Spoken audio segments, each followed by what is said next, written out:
నమస్కారం. ఇదిరా మ్యాటర్కి స్వాగతం. అనుకున్నంతా జరిగింది, ఊహించినట్టే జరిగింది. కేసీఆర్ కుమార్తె కవితని ఈడీ నిన్న అరెస్ట్ చేసింది. దాదాపు సంవత్సరంగా అంటే లాస్ట్ ఇయర్ మార్చిలో తొలుత ఆమెకి ఈ లిక్కర్ స్కామ్లో ఆమెను సాక్షిగా చేర్చారు.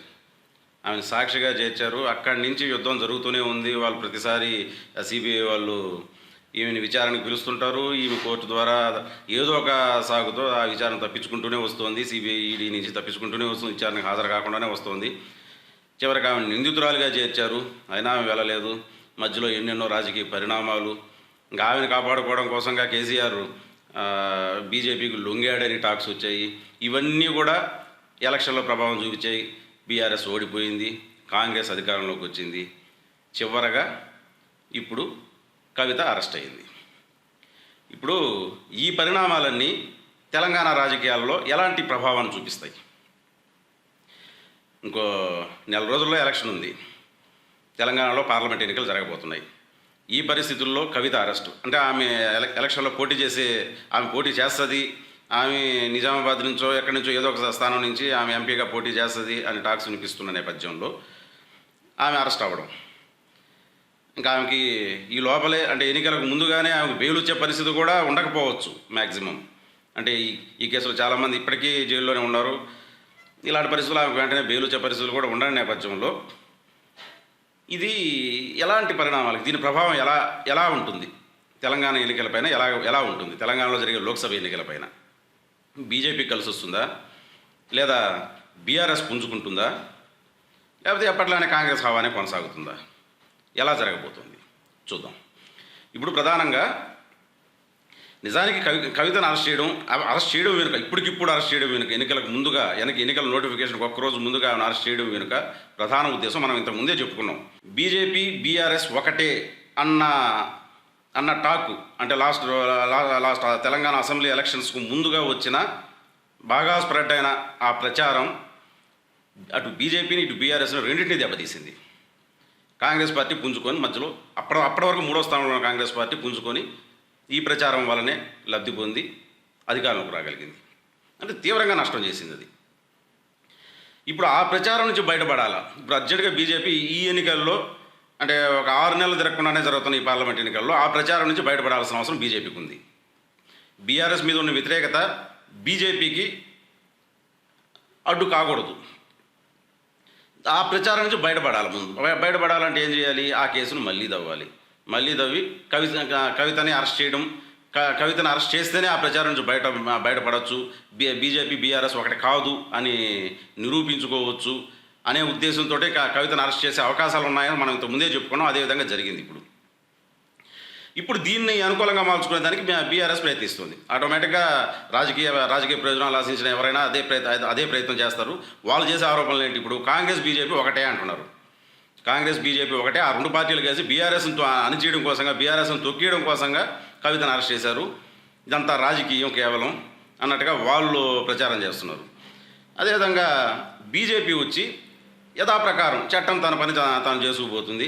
ఇందులో ఎలాంటి రాజకీయం లేదు. ఆమె పాత్ర ఈ లిక్కర్ స్కామ్లో ఉందని తేలడంతో అంటే ఆమె పిఏ అప్రూవర్గా మారి ఆయన నిజాలు చెప్పడం వల్లనే ఇప్పటికిప్పుడు కవితను అరెస్ట్ చేయాల్సి వచ్చింది తప్ప దీనికి రాజకీయాలకు ఎలాంటి సంబంధం లేదు. చట్టం తన పని తాను చేసుకుపోతుంది అన్నట్టు చెప్తున్నారు బీజేపీ వాళ్ళు. ఇక కాంగ్రెస్ వాళ్ళు వచ్చి, కాంగ్రెస్ వాళ్ళు మామూలు ఇప్పుడు మాకు సంబంధం లేదు, ఇది కేంద్రం తీసుకున్న చర్య, ఇది కేంద్ర ప్రభుత్వానికి అంటే ఈడీ అనేది కేంద్ర ప్రభుత్వానికి సంబంధించింది. ఢిల్లీ పోలీసులు ఆమెను అరెస్ట్ చేశారు, మాకు ఎలాంటి ప్రమేయం లేదు, ఇందులో మాకు ఎలాంటి సంబంధం లేదు అని కాంగ్రెస్ చెప్తుంది. ఇందులో ఏది జనంలోకి వెళ్ళబోతుంది? ఇఫ్ సపోజ్ బీఆర్ఎస్ చేస్తున్న ప్రచారం అంటే కాంగ్రెస్ బీజేపీ రెండు పార్టీలు కలిసి బీఆర్ఎస్ను అణిచేయడం కోసంగానే, అనగదొక్కడం కోసంగానే ఎన్నికల ముందు కుట్రపూరితంగా కవితను అరెస్ట్ చేశారు అనేది కానీ జనాల్లోకి వెళ్ళిందంటే డెఫినెట్గా బీఆర్ఎస్ కలిసి వచ్చే అంశమే. బీఆర్ఎస్ కొంచెం పుంజుకోవచ్చు, అంటే మెజార్టీ సీట్లు కాకపోయినా అంతో ఇంతో పుంజుకొని కొంత సీట్లు గెలుచుకునే అవకాశాలు ఉంటాయి. ఇది పనిచేస్తుంది, అది ప్రచారం జనాల్లోకి వెళ్తే. కానీ ఎంతవరకు అవకాశం ఉంది? ఈ ప్రచారం జనాల్లోకి వెళ్ళే అవకాశం ఎంతవరకు ఉంది అంటే జాతీయ స్థాయిలో కూడా కాంగ్రెస్ బీజేపీ వైర్ పార్టీలు అంటే ఇప్పటికి కూడా అంటే కాంగ్రెస్ పార్టీ ఎంతగా తగ్గిపోయి ఉన్నా, జాతీయ స్థాయిలో దాని ప్రభావాన్ని ఎంతగా కోల్పోయి ఉన్నా ఇప్పటికి కూడా దాదాపు 200కు పైగా స్థానాల్లో, దేశవ్యాప్తంగా 200కు పైగా స్థానాల్లో బీజేపీ కాంగ్రెస్ ముఖాముఖి తలపడుతున్నాయి. అదే పరిస్థితి ఉంది. అంటే బీజేపీ ప్రధాన ప్రత్యర్థి ఇప్పటికీ కాంగ్రెస్ పార్టీయే.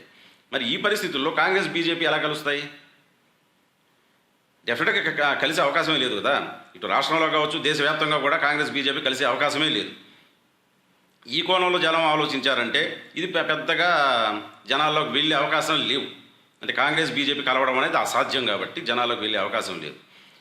కాబట్టి ఇక్కడ బీజేపీ కలిసి వచ్చే అవకాశాలు ఎక్కువగా ఉంటాయి. అంటే బీజేపీ వాళ్ళు ఇది రాజకీయం కాదు అంటున్నారు. ఇదే మేము రాజకీయ పరంగా ఈ చర్య తీసుకోలేదు అంటున్నారు. కాబట్టి బీజేపీకి గతంలో కన్నా కూడా, అంటే బీజేపీకి వచ్చే ప్రతి ఓటు ఈ పార్లమెంట్ ఎలక్షన్స్లో అదనంగా వచ్చే, అంటే మొన్న అసెంబ్లీ ఎలక్షన్స్లో వచ్చిన దానికన్నా అదనంగా వచ్చే ప్రతి ఓటు బీఆర్ఎస్ నుంచే వస్తుంది. అంటే కాంగ్రెస్ ఓటర్లు ఇప్పుడు బీజేపీ వైపు పోరు, కాంగ్రెస్ ఓట్ బ్యాంక్ ఇప్పుడు బీజేపీ వైపు పోదు. అంటే వాళ్ళకు వచ్చే అదనంగా వచ్చే ప్రతి ఓటు బీఆర్ఎస్ నుంచే వస్తుంది. కాబట్టి బీఆర్ఎస్ చేస్తున్న ప్రచారం కానీ ఫెయిల్ అయిందంటే బీజేపీ పుంజుకుంటుంది. బీఆర్ఎస్ ఓట్లన్నీ బీజేపీ వైపు వస్తాయి. బీజేపీ వైపు వచ్చాయంటే ఆటోమేటిక్గా ఆ పార్టీ లాస్ట్ ఎలక్షన్స్ కన్నా కనీసం ఓ 2 సీట్లను అదనంగా దక్కించుకునే అవకాశం ఉంటుంది. నాకు బీజేపీ 2 సీట్లు అదనంగా దక్కించుకుందంటే ఒక 6 సీట్లు వచ్చాయంటే ఆ మిగిలిన సీటు కాంగ్రెస్ పోయే ఛాన్స్ ఉంటుంది. బీఆర్ఎస్ పూర్తిగా మునిగిపోయే ఛాన్సెస్ ఉంటాయి.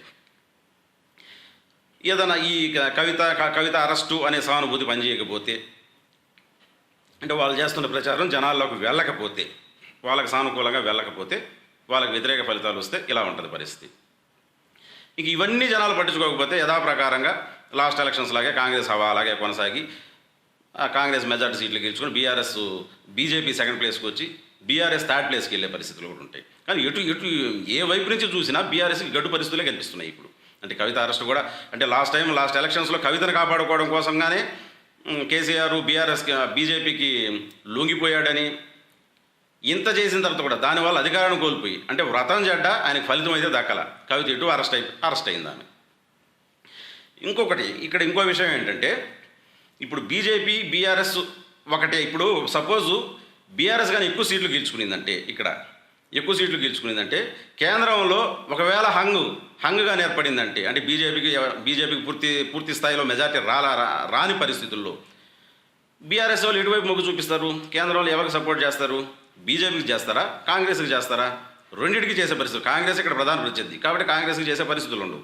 ఇంకా ఆటోమేటిక్గా యథాప్రకారంగా ఇంతకు ముందు కూడా చేస్తున్నట్టుగానే బీజేపీకైనా సపోర్ట్ చేయాలా, లేదా న్యూట్రల్గానే ఉండిపోవాలి. న్యూట్రల్గా ఉండిపోవడం అంటే వాళ్ళు ఏదో వాకౌట్ చేయడం, వాళ్ళ ఎంపీలు సభకు వెళ్ళకపోవడము లాంటివి.